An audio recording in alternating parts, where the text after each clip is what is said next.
ధర కట్టి మిగిలిన డబ్బును మీకు అందిస్తుంది కొమ్మూరి గోల్డ్. చూడు బాగుంది నాన్న. బాగుందండి. శుభం. మరి అబ్బాయికి అమ్మాయి నచ్చింది కాబట్టి ఆ ఇచ్చిపుచ్చుకోవడాలు కూడా మరి మాట్లాడండి బాబు. అబ్బాయి గారికి అమ్మాయి గారు పాస్ అయిపోయి సరే అండి, మరి అమ్మాయి గారికి అబ్బాయి గారు పాస్ అవ్వకలేదు ఏంటండి? అయ్య బాబా. వెళ్తాం గారు, మిమ్మల్ని కొంచెం బయటికి రండి.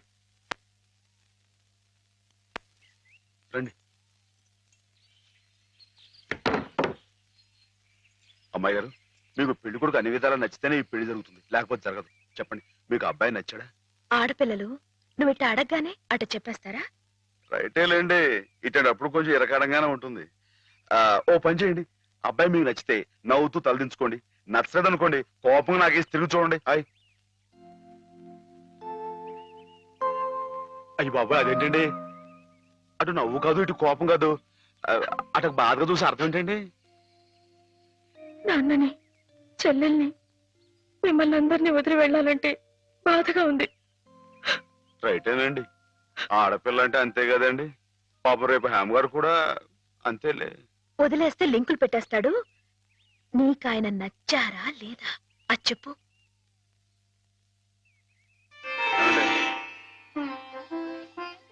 పాస్ అయిపోయినట్టే. మా అమ్మాయి గారికి అబ్బాయి గారు పాస్ అయిపోయారండి. ఇక పెళ్లి ఏర్పాటు చేసేసుకోండి. శుభం. అయితే కట్న కానుకల విషయాలు కూడా మరి ఏమండో, మేమే బంగారం లాంటి ఆడపిల్లలు ఇస్తుంటే ఇంకా ఎదురడుగుతారండి బాబు. నువ్వు ఊరుకో. సంతలో పశువుని పెట్టి బేరం ఆడినట్టు నన్ను మధ్యలో పెట్టి బేరం ఆడడం నాకు సుతరాం ఇష్టం లేదు. నేను అలా బయట నుంచి ఉంటాను, మీరు మాట్లాడుకోండి. మా వాడు చిన్నప్పటి నుంచి అంతేలేండి. కొన్ని పద్ధతులున్న మనిషి, మధ్యతరగతి వాళ్ళం కదా. తప్పని తెలిసినా కొన్ని బాధ్యతలను నెరవేర్చడానికి కొన్ని పనులు చేయక తప్పదు. మరి ఏమంటారు బావగారు? అవన్నీ ఎందుకండి, ఆ పుచ్చుకునేది ఏదో ఒక ముక్క మా మనసులో వేయండి. ఒక 50,000 అయితే సబబుగా ఉంటుందంటారు. సరే బావగారు, మీ సంబంధం మాకు నచ్చిందండి. త్వరలోనే ముహూర్తాలు పెట్టుకుందాం. వస్తామండి. నమస్కారం. విన్నావట, 50,000 కట్టడం కానీ ఒక క్షణం ఆలోచించకుండా ఒప్పేసుకున్నాడు మీ అన్నయ్య గారు. అంతటితో ఆగుతుందా? లాంఛనాలని అవని ఇవని ఇంకా అమాం బాపతు ఇంకో 10,000 దేగుతుంది. కాస్త డేకితే మాత్రం తప్పే ఉందండి, మంచి సంబంధం అనుకున్న తర్వాత.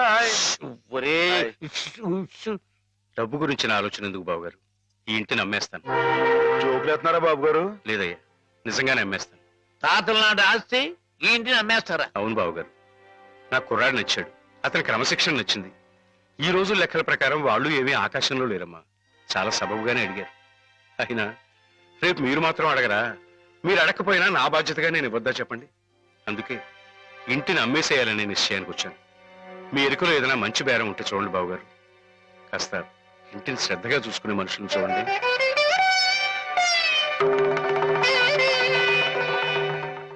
బామ్మగారు. ఎవరు? మాధవ. రా బాబు కూర్చో. మా వెధవా ఇంట్లో లేడు. నేను మీతోనే పని నుండి వచ్చానండి. నా కోసమా? ఏమిటి బాబు? నేను మిమ్మల్ని ఒకటి అడుగుతానండి, మీరు కాదనకుండా నాకు మాట ఇవ్వాలి. ఏమిటది? ముందు మాట ఇవ్వండి, తర్వాత చెప్తాను. సరే, మాట ఇస్తున్నాను. ఏమిటో చెప్పు. ఇదిగోండి, మీ డబ్బు తీసుకోండి. డబ్బా? ఎందుకు? ఇది మీ డబ్బుగా బాబు గారికి మీరు ఇవ్వాలి. నా డబ్బుగా బాబు గారికి ఇవ్వాలా? ఎందుకని? లలితమ్మ గారికి మంచి పెళ్లి సంబంధం కుదిరిందండి. 50,000 దాకా కట్నం అడిగారు. ఆ డబ్బు కోసం బాబు గారు ఇల్లు అమ్మేస్తున్నారు. ఇల్లు అమ్మేస్తే ఆయన ఏమైపోతారు పాపం? అందుకే కదండి ఈ డబ్బు ఇస్తున్నాను. నాకు ఎప్పటి నుంచోనండి బాబు గారి పుస్తకం వచ్చేయించాలన్న చిన్న ఆలోచన ఉందండి. ఆ కోరిక ఉపయోగించుకుని ఈ డబ్బు బజార్ కింద ఇచ్చామనుకోండి, ఆ పెళ్లి ఖర్చుకి ఉపయోగపడుతుంది, ఆ ఇల్లు నిలుస్తుందండి. అవును, ఇంత డబ్బు ఎక్కడిది నీకు? అప్పు చేసావా? నాకు ఆవులున్నాయి కదండి, అందులో కొన్ని అమ్మేశానండి, మిగతావేమో బేరం పెట్టాను. ఇలా అన్ని అమ్మేసుకుంటే నువ్వేం తిందామని? మళ్ళెవరే, మీరంతా లేరేంటండి? మీ ఇంటికి వస్తే ఓ ముద్దు పెట్టరా? నాకు ఈ సాయం చేసి పెడతారు కదండి. మారేడు దళం శివుని పాదాలు తాకాలంటే ఏ చేతులు కాదంటాయి? ఎంత దొడ్డ మనసురా నాయనా నీది. ఏమిటి బామ్మగారు, నా కావ్యాలను మీరు వచ్చి అది కాదు బాబు గారు, మా వారు బోలుడు హైవేస్ నాకు వదిలి వెళ్ళిపోయారు. అనుభవించడానికి నేను నా మనవడు మిగిలాం. ఆ డబ్బు ఇలాంటి పుణ్యకార్యాలకు ఉపయోగిస్తే నా జన్మ తరిస్తుందనిపించింది. బామ్మగారు ఏంటండి పొద్దునే జన్మలు అయ్యి అంటున్నారు? నాన్నగారు పుస్తకాలన్నీ బామ్మగారు అచ్చు వేయిస్తారట మాధవ. అయ్యో బాబోయ్, ఎంత శుభవార్తేనానండి. అనండి బాబు గారు, ఏ రామాయణం మహాభారతం పక్కన పేటేసి కూర్చుంటాయి మీ పుస్తకాలు. కానీ కానీ నా పుస్తకాల మీద మీకు రాబడి పెద్దగా ఉండకపోవచ్చు బామ్మగారు. మాకు పైసా రాబడి రాకపోయినా పర్వాలేదు బాబు గారు. ఒక మహాకవి రాసిన అపురూప గ్రంథాలు వెలుగు చూడాలి. మీరేమిటో, మీ కళానికున్న శక్తి ఏమిటో 10 మందికి తెలియాలి. ఏం మాధవ? లక్ష విలువ చేసే మాట అన్నారండి. ఆ మాటతో పాటే భజానగా ఇంత ఇప్పించేస్తే ఈ విషయం పాస్ అయిపోద్దండి. మాధవ, బేరాలు ఆడడానికి భజనాలు పుచ్చుకోవడానికి ఇది నువ్వు పశువుల సంతకెళ్ళి చేసే పశువుల బేరం అనుకున్నావుటయ్యా. ఇటువంటివి నచ్చవు నాకు. రైటే బాబు, ఇప్పుడు ఆవులు గేదెల మధ్య గడిపేవాడిని. అంతవరకు ఆలోచించాను. తప్పే. మాధవేం తప్పుగా అనలేదు బాబు గారు. మీకు ఎంతో కొంత ఇవ్వటం మా బాధ్యత, ధర్మం. ప్రస్తుతానికి 50,000 అట్టి పెట్టండి. ఇప్పుడు ఎందుకు బామ్మగారు? రేపు పుస్తకాలన్నీ వచ్చేసిన తర్వాత ఏకమొత్తంగా ఎదురుగాని ఉంచండి బాబు గారు. పెద్దమ్మాయి గారి పెళ్ళని కూడా అనుకుంటున్నారట కదా, దేనికైనా అక్కడికి వస్తుంది. బామ్మగారు మాట కాదనకండి బాబు, ఉంచండి. మన అవసరం పాస్ అయిపోతుంది. ఇచ్చేయండి.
ఏమిటి ఏమిటి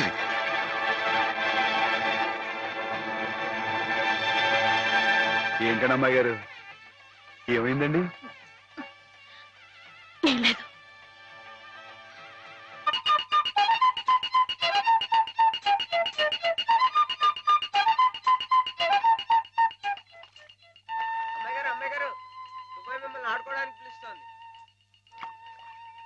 గుడికెళ్ళి వస్తున్నావమ్మా? పుట్టినరోజు కదా అని. కన్నెపిల్ల జరుపుకునే ఒక్కొక్క పుట్టినరోజు కన్నవాళ్లకు ఒక్కో హెచ్చరికమ్మ. కళ్యాణ ఘడి సమీపిస్తుంది సుమా అనే ఓ అందమైన హెచ్చరిక. కూర్చోండి నాన్న. ఎందుకమ్మా? కూర్చోండి. లేమ్మా లే. ఈ పుట్టినింటి మహారాణి, మెట్టినింటి మహారాణి పిల్లపాపలతో సుఖ సంతోషాలతో వర్ధిల్లాలమ్మా. అన్నట్టు మీ అక్క నీకు ఉత్తరం రాసిందమ్మా. ఏం రాసింది నాన్న? నీకు పుట్టినరోజు శుభాకాంక్షలు పంపింది. నువ్వు కూడా దానికి వెంటనే శుభాకాంక్షలు అందజేయాలి సుమా. దేనికి? మీ అక్కయ్య నన్ను తాతం చేయబోతోందమ్మా. నిజంగా? మా నాన్న తాత అయిపోతున్నాడు.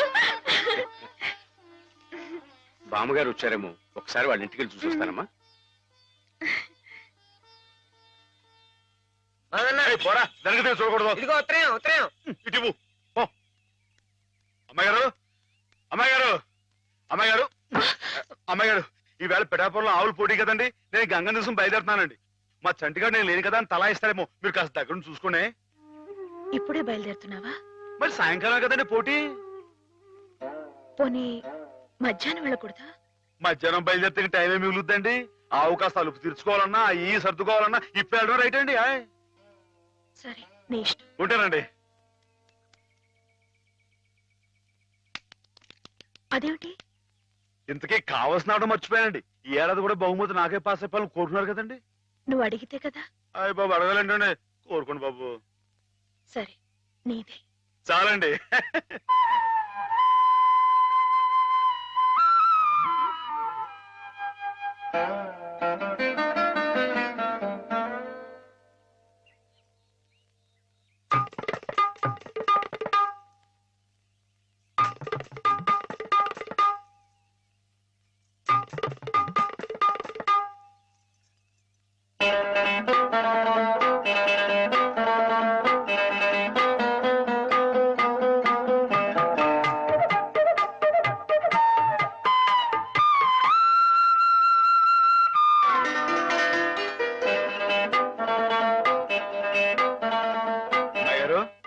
అమ్మాయి గారు, అమ్మాయి గారు, అయ్యో ఇంకా పడుకున్నారేంటండి? ఈవేళ మీ పుట్టినరోజు. లేవండి, అబ్బా లేవండి, రండి. కూర్చోండి. ఇదిగోండి, ఈ ఎన్నపూస ఒంటికి రాసుకుని, ఈ మేగడతో మొహం రుద్దుకుని, ఈ పాలతో తలారా స్నానం చేయండి. పాలతో స్నానం చేయడానికి నేనేం దేవతనా? కాకపోవడం ఏంటండి, అంతకన్నా ఎక్కువేనండి. రానంటే చంపేస్తామని వచ్చాను కానీ లేకపోతే వాళ్ళు వచ్చేవాడు కదా బాబు. ఏం పాపం? అంతర్వేది వెళ్లాల్సింది. ఎందుకో? మా ఆవిడ సముద్ర స్నానం చేద్దాం రమ్మంది. ఏమిటి విశేషం? ఇవాళ కార్తీక పౌర్ణమయ్యా బాబు. అందుకే కాబోలు అమ్మాయి గారు మధ్యాహ్నం వెళ్ళకూడదా అన్నారు. బండిలకు తిప్పు. దేనికి? ఈవేళ అమ్మాయి గారు పుట్టినరోజే బాబు. సుమనస్సుడు. నమస్కారం బాబు. నమస్కారం అమ్మా. ఎప్పుడు వచ్చారు? ఉదయమే వచ్చాను బాబు గారు. ఆహా. యాత్రల్లో ఎవరో కళ్ళ డాక్టరు పుణ్యాత్ముడు కళ్ళు ఆపరేషన్ చేసి బాగు చేశాడు. అలాగా? అందుకే 4 రోజులు ఆలస్యమైంది. నాన్నగారు మీరు ఎప్పుడొస్తారా అని ఎదురు చూస్తున్నారు. దేనికి? పెద్ద మనసుతో మీరు పెళ్లి సమయానికి అందజేసిన డబ్బు ఆ శుభకార్యానికి ఎత్తు వచ్చినట్టుగా సరిపోయింది. అందుకుగాను మీకెప్పుడు రుణపడి ఉంటానండి. అంత మాట అనకండి బాబు గారు. నా పుస్తకాల మీద సర్వం సహా హక్కుల్ని మీకు ధారాదత్తం చేస్తున్నట్టు పత్రం రాయించాను. సాయంకాలం ఆ పత్రాన్ని పుస్తకాన్ని మీకు అందజేస్తాను. వద్దు బాబు గారు, అంతటి సన్మానానికి తగను నేను. ఆ కాగితంలో మాధవ్ పేరు రాయించి అతనికి ఇవ్వండి బాబు. మాధవ్ పేరా? అవును బాబు గారు, నేను మీ దగ్గర అబద్ధం ఆడాను. గంగలో మునిగిన కేదారనాథుణ్ణి చూస్తున్నా నేను తప్పు చేశాననే బాధ నన్ను తొలిచేసింది. నేను తమకిచ్చిన డబ్బు నాది కాదు. మాధవ ఆవులు నమ్మేసి డబ్బు తెచ్చి నాకిచ్చి తను ఇస్తున్నానంటే మీరు తీసుకోరనే భయంతో నేను ఇస్తున్నట్టు అబద్ధం ఆడించి మీకు ఇప్పించాడు. మాధవ? మన మాధవ? మీ ఇల్లు మీ చెయ్యి జారిపోకూడదని వాడి తపన. మీ పుస్తకాల్ని వాడి డబ్బుతోనే అచ్చు వేయించాలని వాడికి ఎప్పటి నుంచో కోరిక. అందుకే పుస్తకాలకి బయానా రూపంగా కొంత డబ్బిస్తే మీ ఇల్లు నిలుస్తుందని అలా చేశాడు బాబు గారు.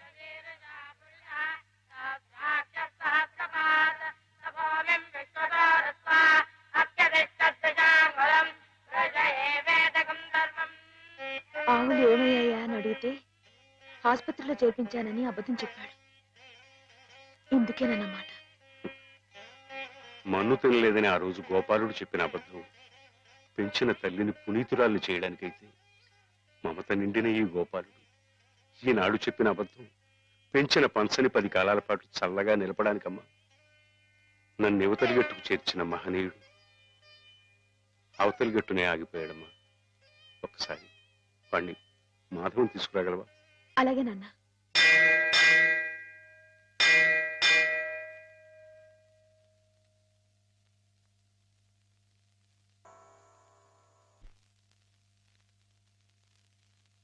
అమ్మాయి గారు, ఎంతసేపు అయిందండి వచ్చి?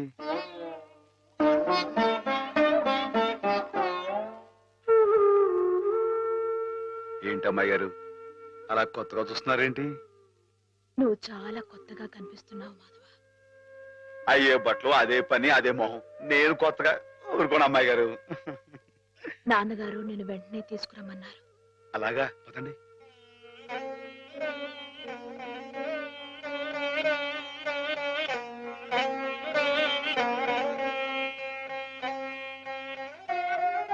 ఏమిటి ఈ అమూల్యమైన గ్రంథాలు ఏమిటి? ఆచకు అంకితం ఇవ్వడం ఏమిటి? నేనేం చెప్పను. మావయ్య మంచి పని చేస్తున్నాడు అన్న.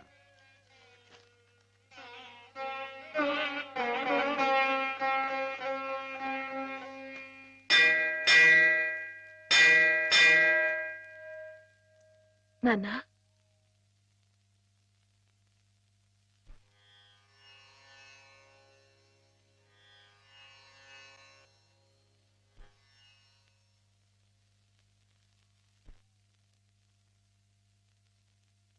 బాబు గారు,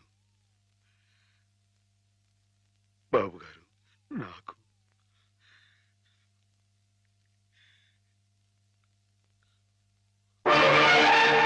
బాబు గారు, నాన్న, బావా, నాన్న, నాన్న.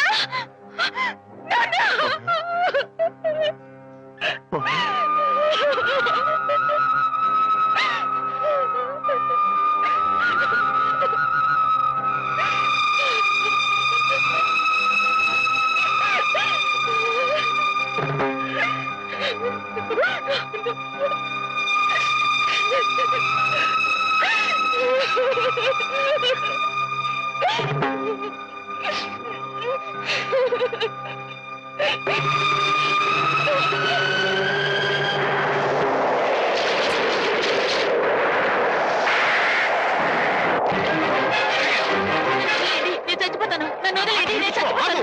చచ్చిపో. ఎందుకు చచ్చిపోవాలనుకున్నావు నువ్వు? నాకెవరూ లేరు బాబు గారు. నీ పేరేమిటి బాబు? మాధవయ్య. చూడు మాధవ్, దిక్కులేని వాళ్ళకి దేవుడే పెద్ద దిక్కు. మనం పుట్టింది బతకడానికయ్యా, చావడానికి కాదు. పద, మాతో పాటు మా ఇంట్లో ఉందిగా. నేను ఉత్తినే ఉండను, ఏదైనా పనిపించండి, చేస్తాను. అలాగే పనిపిస్తాను. పద.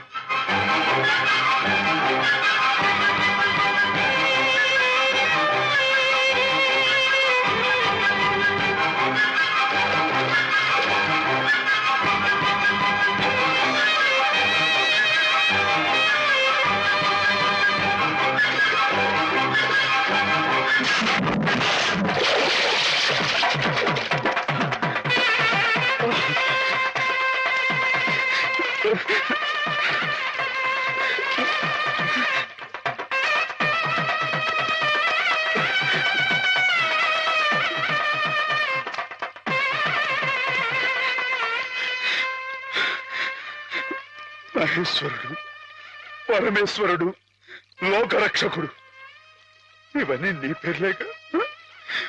ఒక్క మంచి పని కూడా చేయలేని వాడివి నీకెందుకయ్యా ఇన్ని మంచి పేర్లు? ఎందుకని గుళ్ళు గోపురాలు?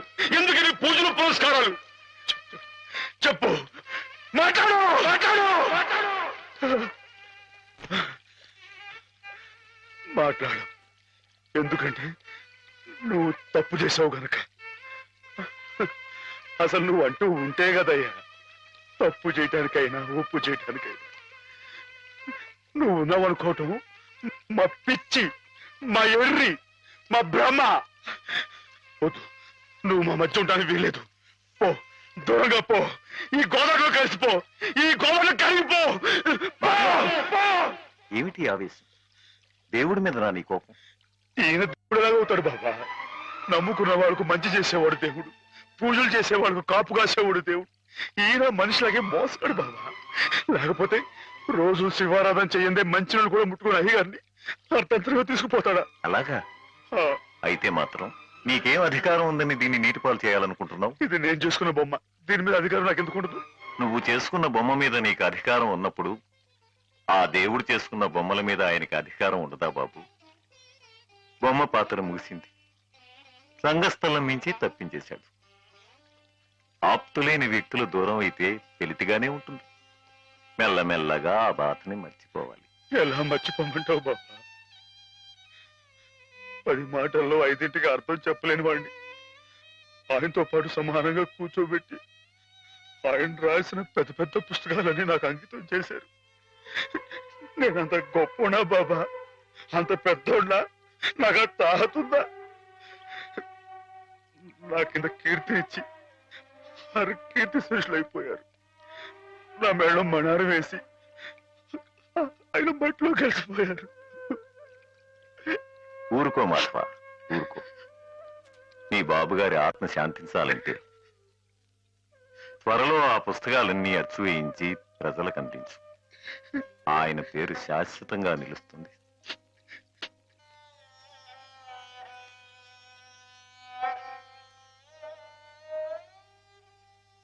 ఇక నాన్నగారి పుస్తకాల సంగతి మర్చిపో మాధవ. ఈ ఇల్లు నిలబెట్టాలనుకున్నావు, అందుకు నువ్వు కష్టపడింది నష్టపోయింది చాలు. ఆ రుణం మేము తీర్చుకున్న తర్వాత ఆ పుస్తకాలు అప్పుడే అచ్చు వేయించచ్చు. మీరు రుణం తీర్చుకుంటారా అమ్మాయి గారు? అయితే ఆ డబ్బు నేను అప్పుగా ఇచ్చానండి. ఆ మాత్రం డబ్బుకే మీరు రుణం అనుకుంటే, అయ్యా అమ్మా ఏ దిక్కులేని నన్ను చిన్నప్పటి నుంచి అయ్యగారు సాకారే, మరి ఆయనకి ఎంత రుణపడి ఉంటానండి? అయ్యగారు లేదు కదా అని మీ ఇష్టం మాట్లాడితే పాస్ అయిపోద్దు అనుకోమాకండి. అది కాదు మాధవ, నా ఉద్దేశం అది కాదు. పుస్తకాలు అప్పు చెప్పేటప్పుడు అయ్యగారు నన్ను రామయ్య అన్నారు, కృష్ణయ్య అని పిలిచారు, కృష్ణదేవరాయలు అన్నారు. నేను నిజంగా అంత గొప్పవాడిని కాకపోయినా కనీసం వాళ్ళ మంచితనంలో కొంతని చూపించుకునేవండి. నీకు మించిన బరువును మోస్తున్నావనే కానీ మరేం లేదు మాధవ. నీ ఇష్టం. నాన్నగారిని చనిపోకుండా బ్రతికిస్తానంటే మాకు మాత్రం సంతోషం కదా? మనం ఎవరూ కాదని ఆయన బతికించేది. ఆయన రాసిన ప్రతి అక్షరంలో ఉన్న ప్రాణం, ప్రతి పదంలో ఉన్న భావం.